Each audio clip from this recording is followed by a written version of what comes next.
I'm Chris with CJM Industries. In this video I'm going to show you how to install our front lip on a MK8 Golf R. This is bumper mounted.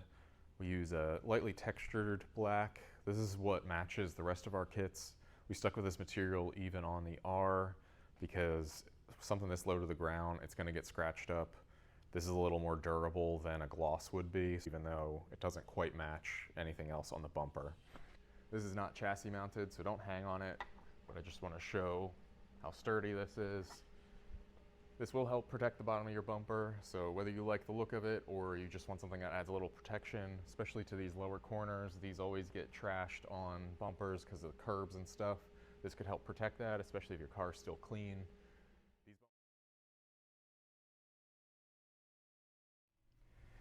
I have the wheel turned all the way to the driver's side. I'm working on the passenger side first. I got a 10mm on a long extension, and I got a T25 and an angle drill attachment. We got a 10mm that goes up from the bumper cover into the fender bracket. That's just a threaded bolt. And then we got T25s, 3 of them from the fender liner to the bumper cover. And then we'll repeat this on the other side of the car also. Under the car we have 5 across the center. 1, 2, 3, 4, 5, all T25s. Along the fender liner, we got 2 more, 1, 2, that'll detach fender liner from the edge of the bumper cover.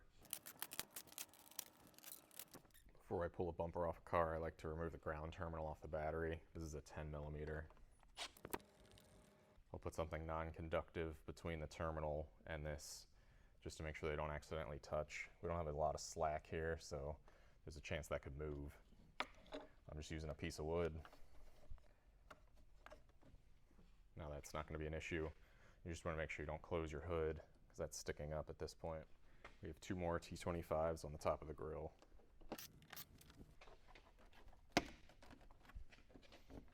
I'm going to just slide this back. It's just clips and friction fit in the top edge there.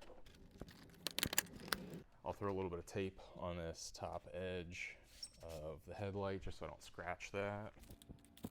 Before I pull the bumper though, I'm going to slide this grill forward. The bottom just slides in horizontal also. We're going to leave this attached and just set it on the top here so it's out of the way. And we're not messing with any of those plugs because those are the ones that can throw an error on the dash.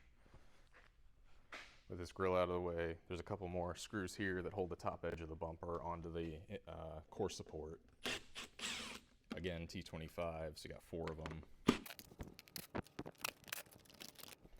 With those removed, bumper should come off now. Start at one end, pop that, pop the other end, and then slide it forward. One main harness up at the top on the driver's side. The clip is here. This is facing inward, so it's in this orientation, round side up. You're just going to press on that and then slide it back. It lets us get our bumper off. The proximity sensors. I do suggest removing the bumper. It's not that big of a deal on these cars. Trying to do this with the bumper on. I also made a video trying that. You're going to have a lot of issues getting your hand around the lower rebar, or the lower piece of the impact bar. So just spend the extra 10 minutes, take the bumper off. It'll make your life a lot easier. You can see I have blue tape along the top edge here, as well as at the fender and the corner of the headlight. This is one to protect the headlight when you slide the bumper on and off. This also protects it when we flip this over to do the lip alignment and drilling. I'm doing this on a table with just a cheap moving blanket. You can use a bath towel. Even the cardboard that the lip ships in would probably be fine too. You just make sure that the stuff that falls out of the bumper, all the gravel and grit and stuff, isn't between the bumper and whatever you're working on, so you're not scratching anything, especially if you're not going to put tape on there. That's your choice. So let's flip the bumper over and I'll show you how to line this up. On the corner of the bumper, we have the 2 screws where the fender liner is attached. We have a 3rd hole here. It's on the flat surface.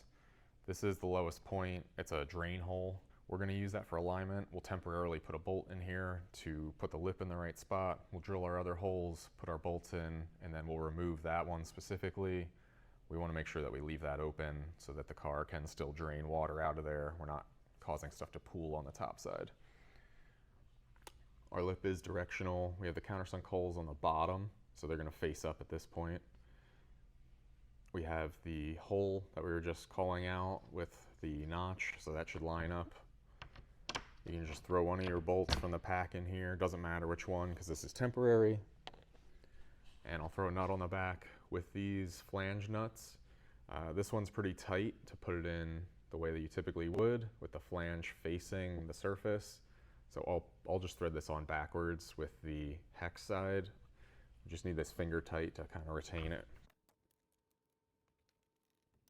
I'll do the same thing over here. We're just going to use a 6mm. If you don't have metric drill bits, use a 1/4 inch, that'll be fine.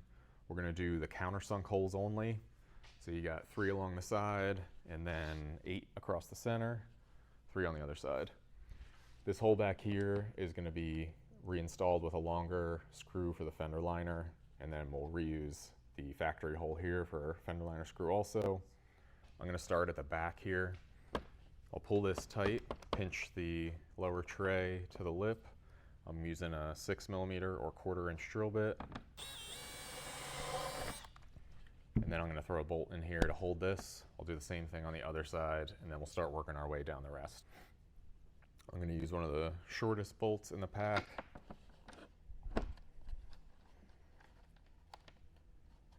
And then thread a nut on the back. And this can just go on finger tight for now. We'll tighten everything at the end.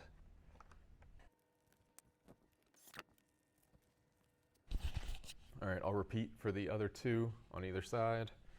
I'll drill all 4 holes. I can put the 4 bolts in there.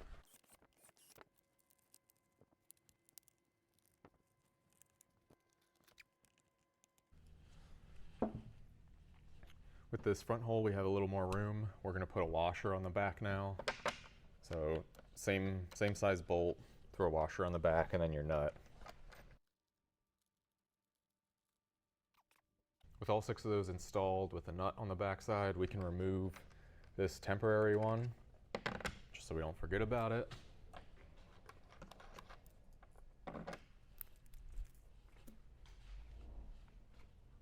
And then we can drill our holes across the center here.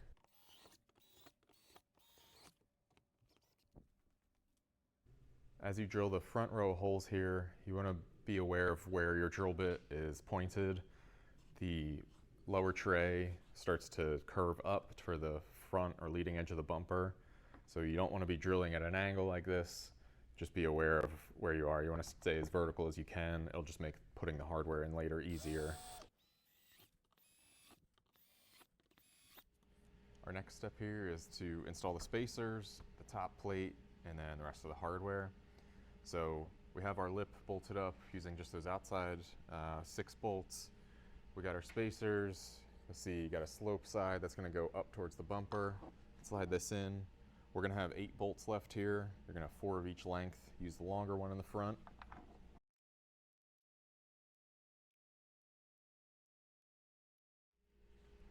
With my 8 bolts installed that we just did in the last step, I can put the plate on.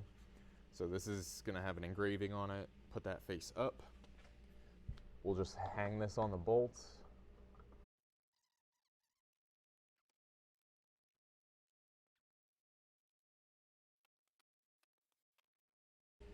For a quick recap, we got 3 bolts here. These 2 are just going to be a nut. We're going to use a washer in this 3rd one. We'll have our top plate engraving facing up, and then you're going to throw a bolt and a nut on each of those. You have a 50mm in the front and a 40 in the back. I'm going to go back in here and tighten all these now. These are all T30s and then a 10mm wrench. We do use a flange serrated nut here. This is biting into plastic, so usually you don't even need to use a wrench. You can just drive it in. You can use a drill or an impact driver. If you do an impact driver, go to a low setting so you're not over torquing these. It is stainless hardware, which is a little more brittle than steel would be, so it's possible to strip this stuff if you tighten it too much. I'm going to attempt this first without a wrench to see if I can get it to pull down.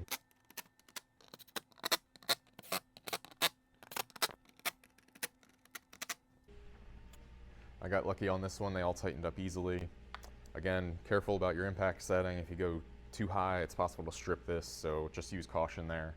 As you're reinstalling the bumper, make sure you get your plug installed for all the sensors. This comes down below the headlight, and then it's mounted to the bumper.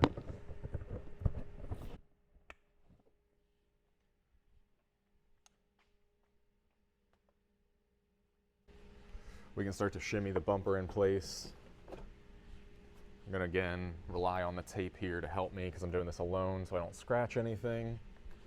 I'll get the center set up on this ledge and find center. You wanna make sure that the lower rebar is coming into this part of the bumper here. It's gotta clip into that.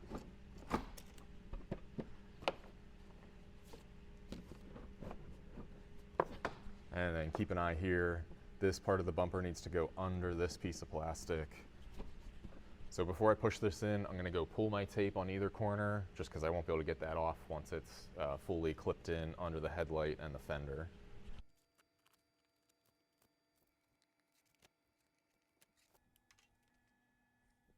As I do the last couple clips here, I'll make sure my center section's in all the way and down at the impact bar. And then I'll come finish over here. You need to make sure that this corner is where it belongs here because there are clips under here, or at least a pin that holds that in place. And then we want to get this far enough back that it's going to clip on properly back here.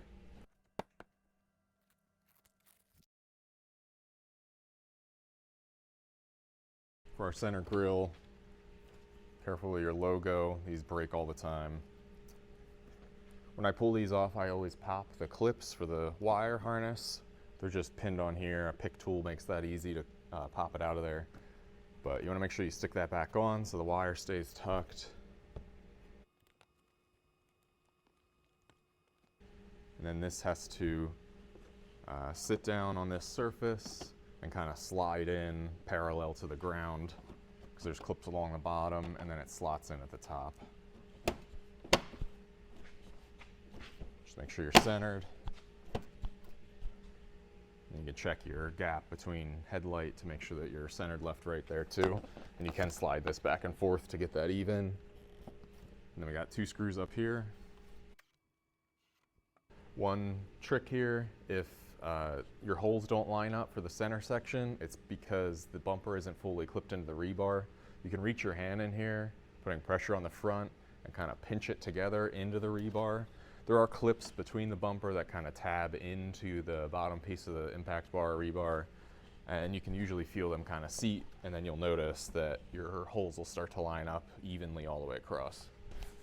So we're going to reuse factory screws everywhere except this front corner, so I'll throw these in real quick. We added the thickness of the lip there, so we need a longer screw. We include this. It still Torx T25, so it'll match everything else. It has a washer on it. We're just going to use that in place of the factory one. And we'll repeat that on both sides. Because we're replacing that, you're going to end up with 2 extra fender liner screws. Hang on to them in case you need them for something else. Everything else is reused, so if you have any additional hardware, double check everything, make sure you didn't miss a hole. After this, you're just going to throw your screws back into the fender liner, and then you can call this finished.